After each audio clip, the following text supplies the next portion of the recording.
Добар ден. Како што Европската комисија го стега обрачот околу производителите на возила за нивото на штетните издувни гасови, така се зголемува бројот на електрични модели што се нудат на пазарот. Покрај патничките и спортско корисните возила, овој тренд станува се поизразен и кај доставните возила. Во денешното издание ќе изобилува со модели на струја, но ниту на крај памет не се откажуваме од изведбите со мотор на внатрешно согорување. Таков екземплар, припадник на ултралуксузната класа, го возевме и денеска ќе ви ги пренесеме импресиите од возењето. Да не ве држиме во неизвестност, станува збор за Rolls-Royce Cullinan, но средбата со него е предвидена кон крајот на емисијата.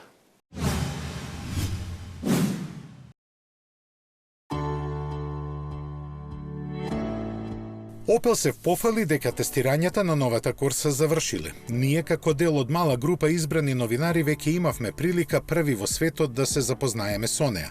Но заради ембаргото за објавување, вашата љубопитност ќе мора да ја задоволиме само со она што јавно се знае. Според официјалните информации, нарачките за новата Корса ќе започнат да се примаат летово, а првите испораки се предвидени за есенва. Автомобилот долг 406 см е поставен на платформа од француската PSA групација, која ќе го направи за 10% полесен. Во понуда ќе биде само во варијанта со 5 врати. Гамата мотори ќе ги опфаќа и најновите турбобензинци, за подоцна да биде понудена и електричната верзија со автономија од околу 350 км. Нема да недостигаат ниту други напредни технологии, меѓу кои и адаптибилните LED светла. Својата кариера Opel Corsa ја започна во 1982 година и досега од неа се направени 13,6 милиони примероци.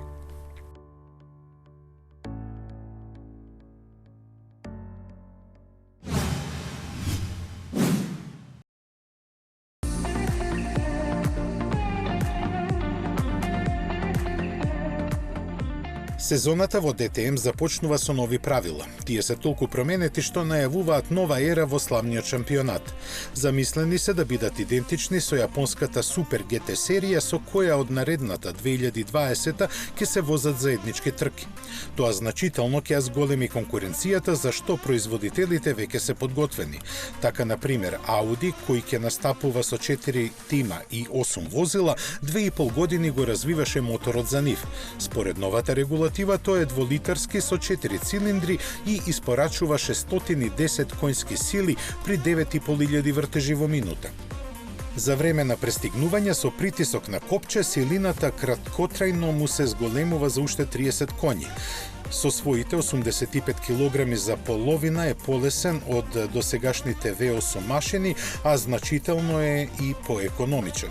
Ова е доста важно бидејќи количината на гориво е ограничена на 95 кг на час.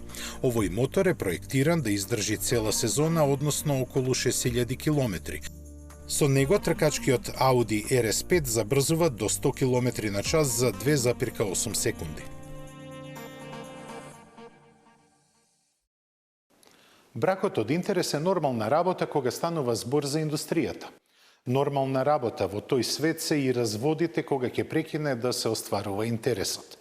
Таков пример е унијата на Daimler и Renault Nissan, од која никој нема да излезе како губитник, но се добива впечаток дека повеќе интерес имаа французите, а германците го извлекоа подебелиот крај, барем врз основа на имиџот на одредени модели, чија продажба забележи пад поради критиките, дека истата технологија може да се добие за многу помалку пари кај француските деривати.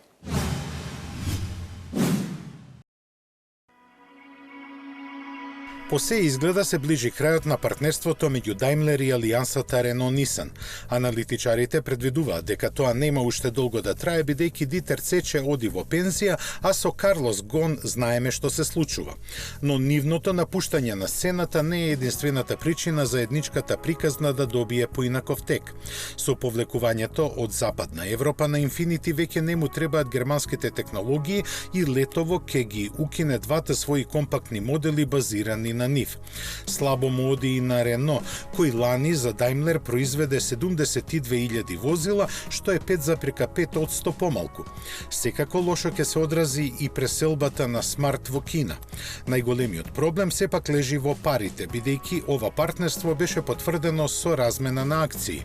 Така денес Рено поседува 1,55% од Daimler AG, што го прави трет по големина поединечен акционер во германската компанија. А бидејќи таа е проценета на 64 милиарди евра, делот на французите вреди скоро 1 милиарда. Daimler пак е собственик на 3,1% од Renault и Nissan, но пари нему не достигаат. Она што му треба се електричните технологии кои тој сам ги развива без помош на партнерите. Заради сето ова, новите челни луѓе на двете компании се доста воздржани со изјавите за заедничката иднина. Daimler и алијансата Renault-Nissan се договорија за инженерско и индустријско партнерство во 2010 година. На почетокот беа предвидени 3 заеднички проекти, а набргу нивниот број да нарасне на 12. Нови проекти сепак веќе некое време не се споменуваат.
Škoda.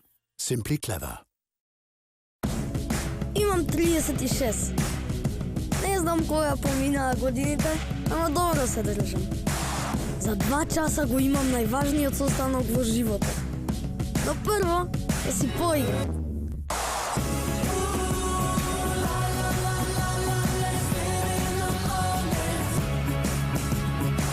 Со новата Suzuki Vitara.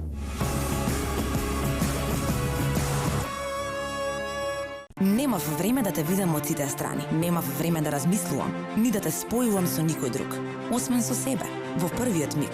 Ти ме освои. Затоа што првиот впечаток е најважен. Новиот Kia Ceed Vision за 13.990 евра. Kia Motors, Македонија.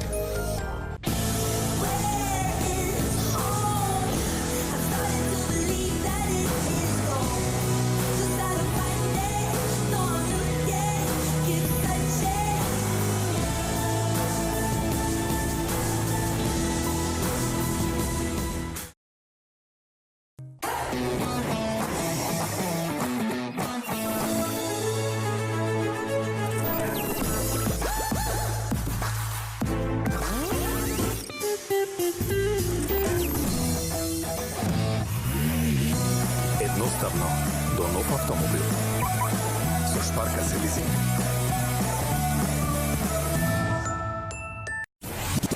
Метрополис, број 1 радиомрежа.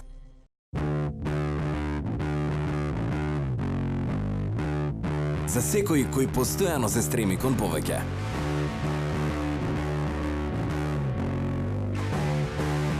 Ова е твојот нов фокус.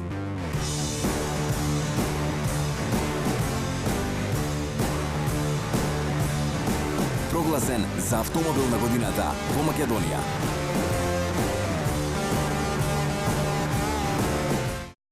Кога целта е многу повеќе од едноставно пристигнување до посакуваната дестинација, тогаш возењето автомобил се претвора во секојдневна авантура. Дозволете Toyota Corolla да го раздвижи вашето секојдневие. Модерен дизајн, безпрекорна технологија, врвна безбедност со 7 воздушни перничиња, како и задна камера за помош при паркирање. Таа е вашиот вистински партнер во возењето. Искористете акцијската цена од 16.990 евра за дизел мотор и многу опрема, како и одличната лизинг понуда од 4,5% каматна стапка и 50% попуст на каско осигурување. Toyota Corolla. Секој ден е ново задоволство. Додека повеќето производители се трудат да развијат електрични возила со батерија, Lexus покрај својата хибридна технологија добиена од Toyota ќе лансира на пазарот 2 потполно нови модели со електричен погон. Бидејќи повторно се работи за технологија на Toyota, во нив нема да има батерии, туку резервоар за водород. Иако возилата на водород се судруваат со одредени потешкотии, пристапот што го нудат е повеќе кратно попрактичен од онаа на електричните возила со батерии. Сепак, кај јапонците оваа технологија е на почеток, што не значи, гледајќи го примерот со хибридите, таа наскоро да стане масовна и општо прифатена.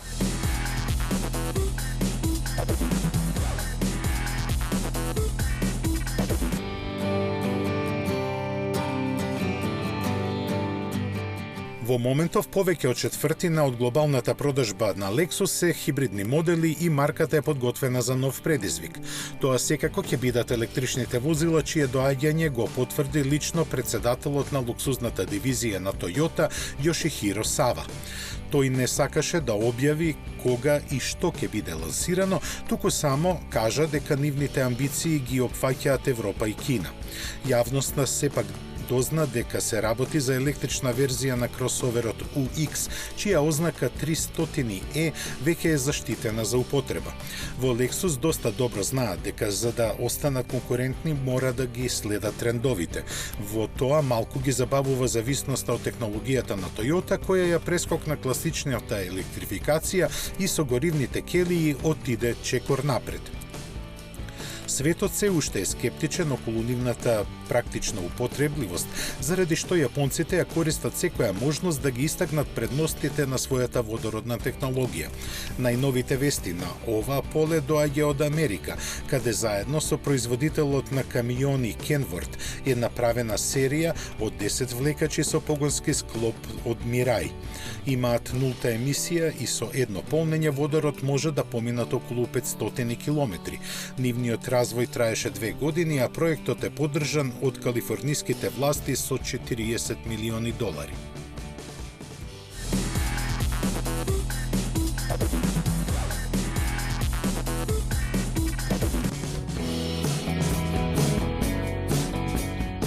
Кратко време откако Артур Мартинс ни ги најави плановите за целосна електрификација, од Kia пристигна вест дека постојат размислувања новиот електричен Soul да се произведува во Словачка. Како причина се наведува големата побарувачка за овој модел, кој засега доаѓа од Јужна Кореја. Но бидејќи капацитетите таму се ограничени и наменети за цел свет, фабриката во Жилина, која е една од најмодерните во Европа, би можела да се прилагоди за производство на електрични кросовер. Во прилог на ова оди и фактот дека добавувачите на батерии на Kia ги истражуваат можностите за нивно производство во Унгарија, Чешка и Словачка. Од својата трета генерација, овој урбан кросовер во Европа се продава само во електричната изведба. Има 204 коњски сили и е на располагање со 2 пакета батерии кои му обезбедуваат автономија од 280 или 450 км. Цената на основниот модел во Германија изнесува 34.000 евра, а скоро целокупната годишна квота е распродадена. Како и другите модели на Kia, има 7 годишна гаранција која ги опфаќа и батериите.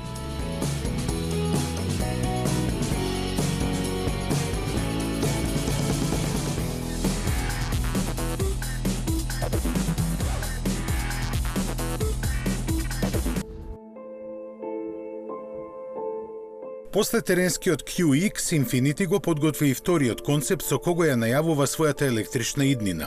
Зад неговата ознака QS Inspiration се крие спортски седан со храбро вкомпонирани купе линии. Се забележува примената на новото стилско изразување представено со QX. За него главниот дизајнер Карим Хабиб вели дека е резултат на електрификацијата и новите технологии кои овозможувале еволуција на целокупната перспектива. Тој исто така посочи и дека идните електрични возила на марката ќе бидат силни, ефикасни и забавни за возење. Тоа, впрочем, е во гените на сите модели на марката која годинава прославува 3 децении постоење. Футуристичкиот интериер, инспириран со уметноста и модерната архитектура на Јапонија, не е многу над она што сега сме подготвени да го прифатиме. Минималистички уреден се состои од две различни зони, смирениот кокпит дизајниран да го привлече вниманието на возачот и опуштениот дел за патниците. Од техничките детали се знае дека QS Inspiration е поставен на новата флексибилна електрична платформа која има погон на сите 4 тркала. Првиот сериски модел со неа Infiniti ќе го представи во 2021 година, а ќе се произведува во Кина. Се очекува до 2025 година електричните и хибридните возила да сочинуваат амбициозни 50% од глобалната продажба на марката. За постигнување на оваа цел ќе бидат представени вкупно 6 електрични модели.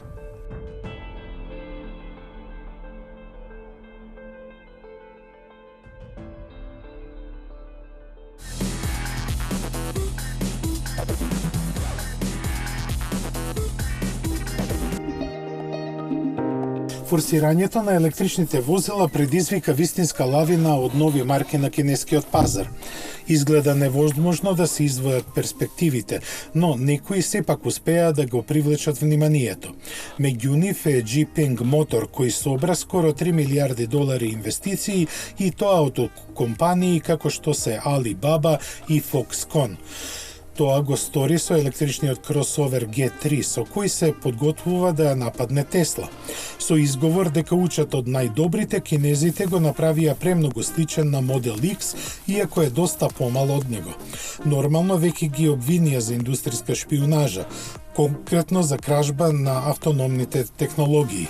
За нивно функционирање во Jeeping G3 се вградени по 2 предни и странични и 4 панорамски камери, 3 радари и 12 ултразвучни сензори. Надворешноста плени со својот изглед добиен со ниско спуштениот преден дел, панорамското ветробранско стакло и складните линии. Внатрешноста е модерна и во неа се забележуваат дигитални инструмент табла и голем централен дисплеј. За погон е задолжен еден електромотор со 196 конски сили, а автономијата му изнесува 365 километри. Продажбата на G3 во Кина веќе е започната, а неговата цена со вклучени државни субвенции изнесува $23,000. Фабриката на Jeeping има иницијален капацитет од 50.000 возила годишно, а гамата набргу ќе биде проширена со електричниот седан со ознака P7. Тој треба да им помогне во остварување на глобалните планови, заради што компанијата веќе има отворено канцеларија во Соединетите Американски држави. Со погон на сите 4 тркала и автономијата од 600 км, P7 веќе го има привлечено вниманието кон себе. Затоа придонесува и унапредените автономни способности, за кои заради тужба од Тесла кинезите не кажуваат многу. Останува да почекаме идната година да се појави на пазарот, за да можеме да оддадеме било каков суд за него. Доставните возила поголем дел од своето работно време го поминуваат во градски средини, па сосема логично е во име на почистата животна средина тие да добијат електрични верзии. Наскоро такви ќе бидат триото на групацијата PSA, партнер Berlingo и Combo, кои ќе имаат технологија што ветува и добра автономија.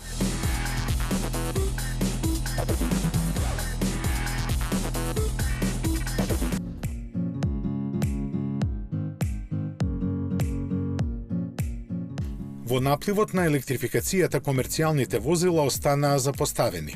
Неправедно мора да кажеме, бидејќи производителите се фокусираа на трендовите и на моделите кои носат повеќе пари, а токму доставните возила се идеални кандидати за добивање електричен погон.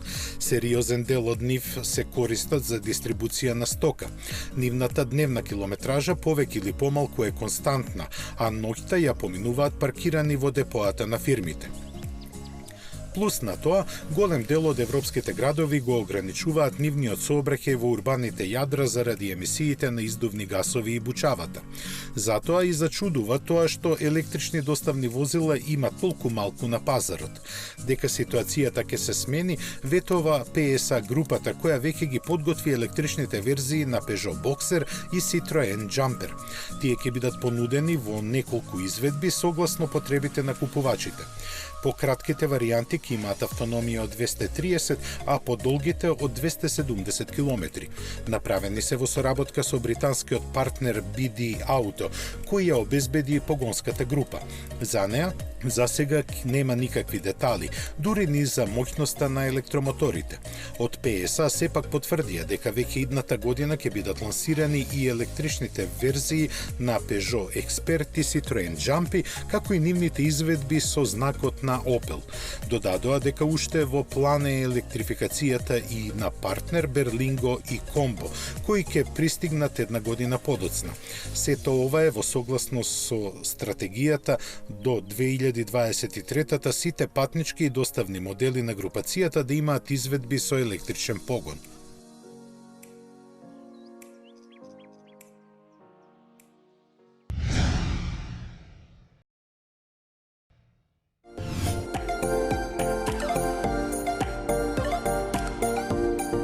Се поголем број возачи сваќаат дека зимските пневматици не се само законска обврска, туку реална потреба, дури и на нашите простори. Но за жал расте и бројот на оние што мислат дека паметното решение е купувањето само зимски пневматици и возењето со нив преку цела година. Причините зошто не треба да го правиме тоа се повеќе или помалку истите, како и оние зошто не треба да користиме летни пневматици во зима. Имено, разликата меѓу нив не е само во дезенот на газната површина со кој подобро се изфрлуваат наносите од снег и дожд од коловозот, туку и во составот на гумената смеса. Кај летните пневматици таа е прилагодена да се прилепуваат на асфалтот на температури до 7 степени Целзиусови, под кои се стврднуваат. Своите карактеристики исто ги менуваат и зимските пневматици, кои на врелиот асфалт премногу се загреваат и едноставно не можат да држат. Дополнително, крутите странични ѕидови ги спречуваат зимските пневматици да се прилагодат на оптоварувањата во свиоци. Влијание има и споменатиот дезен, бидејќи ламелите направени за подобро прилепување на снег тука немаат никаква улога. Напротив, нивното влијание е негативно бидејќи ја намалуваат на газната површина, од чија големина зависи држењето на пневматикот при свртување и остри запирања. Некои истражувања покажуваат дека патот на запирањето се продолжува за 20%, што при брзина од 100 км на час изнесува 8 до 10 метри. Поголемата бучава, која ја забележуваат и неискусните возачи, но таа е најмал проблем, исто како и нивното побрзо трошење и изголемената потрошувачка на гориво. Безбедноста сепак е на прво место, а таа накратко кажано со користење зимски пневматици на повисоки амбиентални температури во критичните ситуации е сериозно нарушена. Затоа тие напролет треба да се заменат со летни и исправно да се складираат за да ја дочекаат наредната зима подготвени за предизвиците за кои се наменети.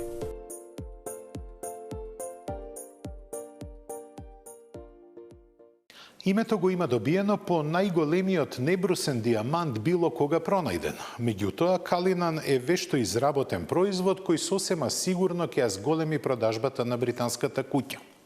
Ке привлече нови купувачи кои порано немаат поседувано никој од моделите на Rolls-Royce. Нашиот впечаток е дека во неговата кабина нема да можете да најдете битна разлика во однос на Phantom, ни според луксузот, ни по возната динамика. Нашиот колега од САД, Младен Алвировиќ, беше представник од регионот на првото возење на Калинан, а ние ги пренесуваме неговите импресии.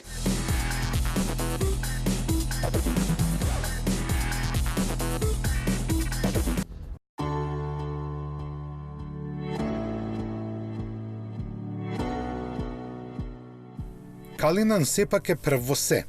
Прв Rolls-Royce со 4x4 погон. Прв автомобил на Rolls-Royce кој воопшто може да се нарече спортско корисно возило. Прв е и по она што го нуди кога е во прашање луксузот меѓу спортско корисните модели. Прв повеќе наменски или подобро кажано практичен Rolls-Royce колку што еден ваков автомобил може да биде. Прв модел е на британската марка што има фабрички вградена кука за влечење. Ако продолжиме, ќе кажеме уште доста работи во кои е прв и затоа и му придовме со потполно отворен ум, не оставајќи ни малку простор да го споредуваме со било што. Сакавме на почеток да откриеме каде лежи душата на овој автомобил, па дури потоа да ги побараме сличностите и разликите. Штом ке се тргне, не може да не се забележи дека е како и секој друг Rolls-Royce. Возењето во него повеќе изгледа како да се лебди на волшебен килим по облаците. Моторот од 6,75 литри со 571 конска сила дава перформанси достојни за спортист.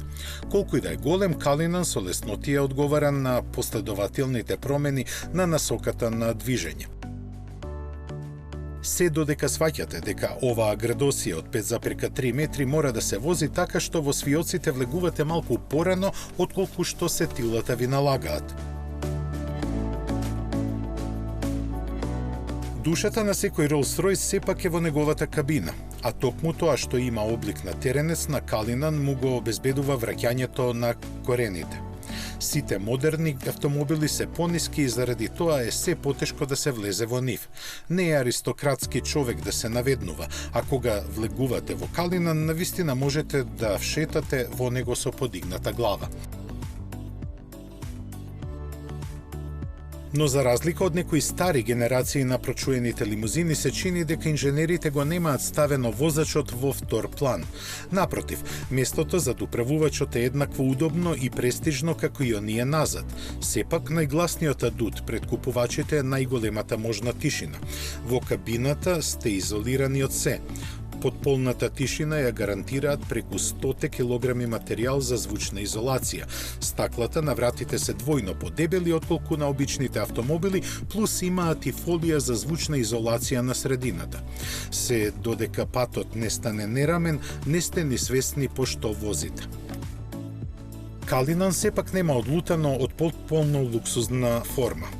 Како вистински теренец, тој има и своја практична страна.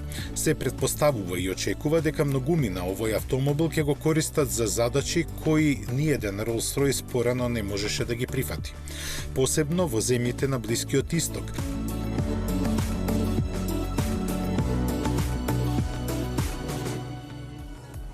Да не заборавиме, и сета модерна електроника е тука. Head-up дисплејот во боја кој се проектира на ветробранското стакло, радарот на предниот дел, 4 камери за помош при паркирање и така поред. Една од ретките замерки оди на сметка на сопирачките кои би требало да бидат помоќни. Не се лоши воопшто, но со тежината од скоро 2,7 тони треба да се изборат. Исто така, мора да се смета и на тоа дека не може да се избегне вака голем и тежок автомобил да не се навалува во свијаци, колку и ослонувањето да му е перфектно. И за крај, нема преграда со која патничкиот простор се одвојува од возачкиот дел, бидејќи Калинан не е доволно голем за тоа. Според должината, тоа е еден од најмалите модели на Rolls-Royce. Дали ќе биде успешен? Сосема сигурно, иако е еден од најскапите автомобили на планетава. Како велат во Rolls-Royce, според почетниот интерес може да се заклучи дека требало да биде уште полуксузен и поскап. Дали вреди за парите? И тоа е сосема сигурно, под услов да ги имате доволно.